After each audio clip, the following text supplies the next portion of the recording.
Hello friends, आज मैं आपके सामने एक और नई वीडियो ले आई हूँ। आज हम करेंगे नेशनल इनकम। तो नेशनल इनकम क्या होती है? नेशनल इनकम होती है एक फाइनेंशियल ईयर के अंदर जितनी भी गुड एंड सर्विसेज प्रोड्यूस की गई हैं उसकी वैल्यू। और फाइनेंशियल ईयर हमारा क्या होता है? 1 अप्रैल से 31 मार्च तक। तो 1 अप्रैल से 31 मार्च तक जितने भी गुड्स एंड सर्विसेज प्रोड्यूस की गई हैं उसकी वैल्यू को हम कहते हैं नेशनल इनकम। हम ऐसे भी बोल सकते हैं कि sum total of individual income वो होता है नेशनल इनकम। तो ये बात आपको क्लियर हो गई होगी कि एक फाइनेंशियल ईयर के अंदर जितने भी गुड एंड सर्विसेज प्रोड्यूस की जाती हैं उनकी वैल्यू को हम कहते हैं नेशनल इनकम। तो अब हम आपको करवाते हैं जीडीपी और जीएनपी। ये वाले क्वेश्चन आते हैं कि जीडीपी से जीएनपी में जाना है तो क्या ऐड करेंगे, क्या माइनस करेंगे। तो हम करते हैं जीडीपी। जीडीपी क्या होती है? जीडीपी होता है ग्रॉस डोमेस्टिक प्रोडक्ट, यानी कि डोमेस्टिक बोले तो घर, यानी डोमेस्टिक यानी इंडिया की बाउंड्री के अंदर जो इनकम हम कैलकुलेट कर रहे हैं उसको कहते हैं जीडीपी। जैसे इंडिया की इनकम मतलब जो इंडिया के लोग हैं, इंडिया की बाउंड्री में रह के इनकम कमा रहे हैं वो इनकम, और जो फॉरेनर हैं वो लेकिन रह तो इंडिया में रहे हैं, आए बाहर से हैं, फॉरेनर हैं, क्योंकि बाहर से आए हुए आदमी को हम यहाँ पे फॉरेनर बोलते हैं। तो वो फॉरेनर अगर हमारे इंडिया की बाउंड्री में रह के कमा रहे हैं तो उसको हम और उनकी इनकम जीडीपी में कैलकुलेट होती है। यानी कि जीडीपी होती है इंडिया की बाउंड्री के अंदर रह के पैसा कमाना, यानी कि इंडिया के लोगों द्वारा कमाएगा पैसा, और जो फॉरेनर इंडिया में रह के यहाँ पे पैसा कमा रहे हैं वो वाला पैसा वो जीडीपी में कैलकुलेट होता है। और जीएनपी क्या होती है? Gross national product. ये नेशनल की बात होगी, डोमेस्टिक घर की, नेशनल यानी राष्ट्रीय की बात। यानी कि जीडीपी तो रहेगा ही, लेकिन उसमें से जो फॉरेनर है ना, जो फॉरेनर इंडिया की बाउंड्री में तो हैं लेकिन वो पैसा है जो वो इंडिया की कंट्री से बाहर सेंड कर रहे हैं, यानी वो अपने खर्च, अपनी इनकम जो यहाँ से जनरेट की उसका परसेंटेज बाहर अपनी कंट्री में भेज रहे हैं। प्लस वो इंडिया के लोग जो रह तो आउटसाइड रहे हैं कंट्री के, लेकिन जो वहाँ से पैसा कमा रहे हैं उसमें से जो पैसा है वो इंडिया के पास भेज रहे हैं। यानी कि जीएनपी में क्या आता है? जीडीपी तो आएगी ही, लेकिन जीडीपी में से हम वो चीज़ माइनस कर देंगे जो फॉरेनर इंडिया की बाउंड्री में तो कमा रहे हैं, इंडिया में रह के कमा रहे हैं, लेकिन वो जो अपना पैसा है वो विदेशों में भेज रहे हैं।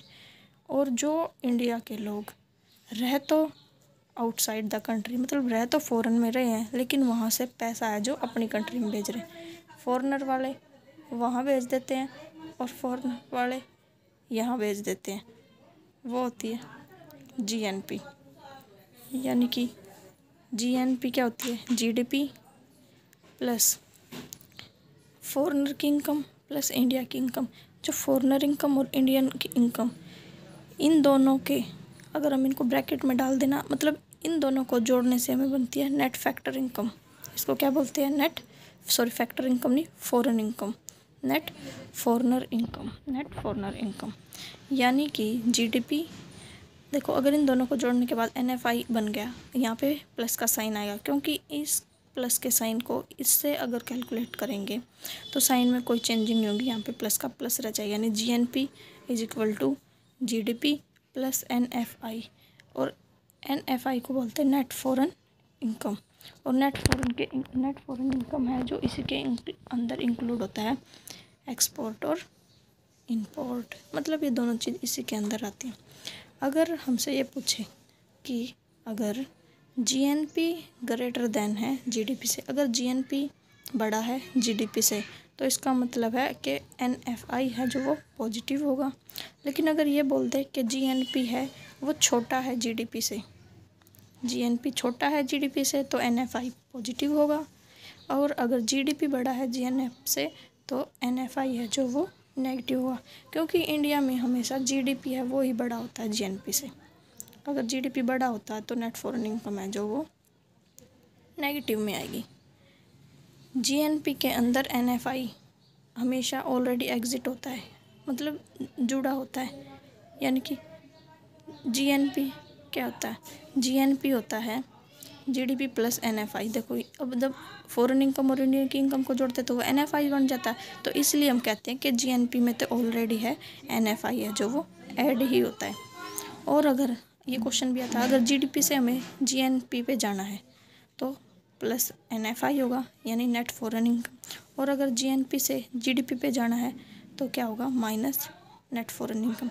अब इसको लोकल भाषा में अगर मैं बताऊँ, मैंने अपने लिए एग्ज़ाम में तैयार किया था। मैं कैसे किया, अगर मेरे को घर से नेशनल में जाना है, मतलब मेरे को यहाँ से मैं सोचूं चल मैं कहीं घूम के आती हूँ बाहर घूमने, तो मेरे अंदर पॉजिटिव वे आएगा, मैं वहाँ जाऊँगी घूमूँगी। तो इसलिए मैंने इस तरीके से याद किया था कि नेट फॉरेन इनकम। डोमेस्टिक से अगर मैं घर से बाहर निकल के जाती हूँ, बाहर अगर आप नेशनल ना अगर ऐसे मान लो कि डोमेस्टिक यानी नेशनल, डोमेस्टिक से नेशनल पे जा रही हूँ, मतलब मैं बाहर जा रही हूँ, तो मुझे पॉजिटिव वाइब्स आएंगी। तो मतलब एनएफआई यहाँ पे पॉजिटिव हो जाएगा और दूसरा इसके अपोजिट हो जाएगा, यानी जीएनपी से जीडीपी जाएंगे तो फैक्टरिंग फॉरेन इनकम है जो वो नेगेटिव हो जाएगी। अगर आपको अच्छा लगता है ना तो प्लीज़ चैनल को सब्सक्राइब किया करो और शेयर किया करो। और एक और कर लेते हैं और फिर मार्केट प्राइस और हम कल कर लेंगे, और ट्रांसफ़र पेमेंट भी हम कल कर लेंगे। एक हम कर लेते हैं ग्रॉस और नेट। ग्रॉस का मतलब क्या होता है, ग्रॉस का मतलब होता है कि जैसे मान लो कि हमें सैलरी पैकेज मिलते हैं, कि किसी ने कंपनी वालों ने बोला मुझे कि आपका सैलरी पैकेज है 1 लाख रुपए का, लेकिन जब वो मेरे को सैलरी देते हैं तो मेरे को मिलती है 19,000 यानी 90,000। यानी कि जो ग्रॉस होता है वो होता है एक पैकेज, लेकिन जो हाथ में हमें सैलरी मिलती है वो होती है नेट। यानी कि ग्रॉस है हमारा 1 लाख, लेकिन हाथ में जितना आ रहा है वो हमारा 90,000। और जो इन दोनों का डिफरेंस होगा उसको बोलेंगे हम डिप्रिशिएशन। यानी कि 1 लाख में से जब हम 90,000 घटा दिया, जो ये 10,000 हुआ, ये हुआ हमारा डेप्रिशिएशन। जैसे हमने जीडीपी और जीएनपी किया है वैसे ही ये देखो ग्रोस और नेट।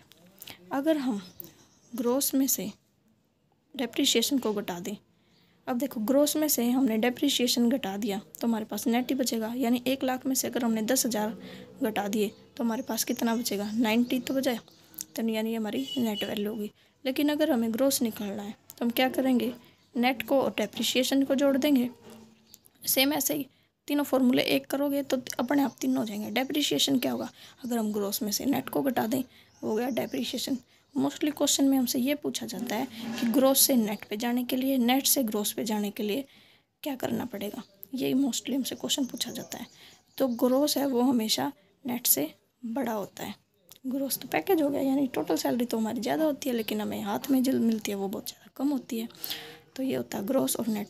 अगर हमें ग्रोस से नेट पे जाना, अब देखो ये है, अब इसके लिए एक ये चीज़ देख लेते हैं। जैसे ग्रोस का मतलब पता होगा आपको, घरेलू, ग्रोस यानी घरेलू और नेट यानी कि अपना टेस्ट ले रहे, जैसे हम नेट का एग्ज़ाम दे रहे हैं ना, तो ग्रोस से नेट पे जाने के लिए यार बहुत डेप्रिशिएशन होती है, डर लगता है।